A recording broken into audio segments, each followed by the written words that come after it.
Hello सम्पूर्णलाई नमस्कार छ। मैले एउटा कोही सरकारलाई सानो मेरो मनको जिज्ञासा विषय लिएर आएको छु। हजुरहरूलाई के कस्तो लाग्छ सल्लाह सुझाव प्रतिक्रिया दिन होला भन्न चाहन्छु। मेरा प्यारा प्यारा दर्शक भगवान स्वरूप दर्शकबिनलाई धेरै धेरै सम्झना गर्न चाहन्छु। मेरो परिचय भन्नुपर्दा नगरपालिका विश्वकर्मा रोल्पा त्रिवेणी गाउँपालिका जुम्मा 4 अहिले रोजगारीको सिलसिलामा भारतबाट यो भिडियो प्रसारण गरिरहेको छु। अहिले मेरो नयाँ सरकारलाई केही सल्लाह केही सुझाव दिन चाहन्छु अनि र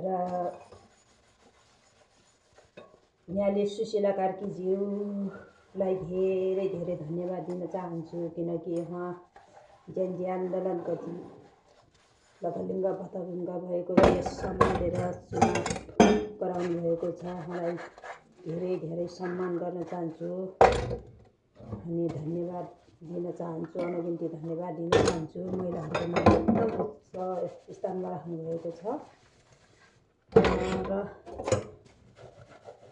हाम्रो नयाँ आएर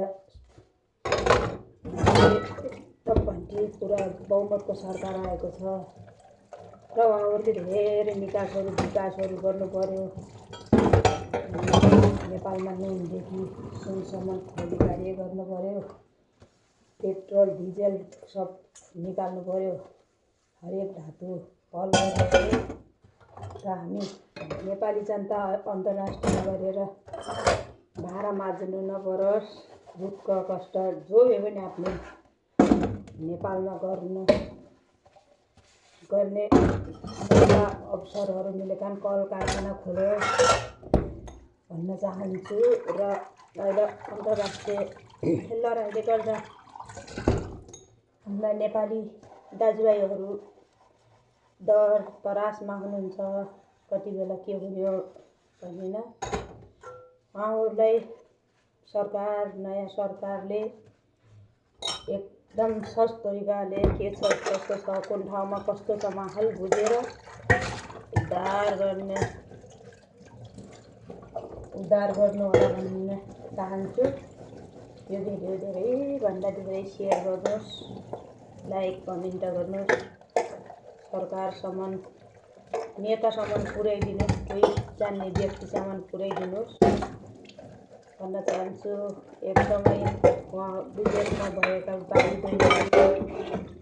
हुनुहुन्छ, धेरै चिन्ता लाग्छ अनि एकदम नेपाललाई सुन्दर सफा अनि वृत्ति विकास बढाएर अगाडि बढाउन विनम्र अनुरोध गर्न चाहन्छु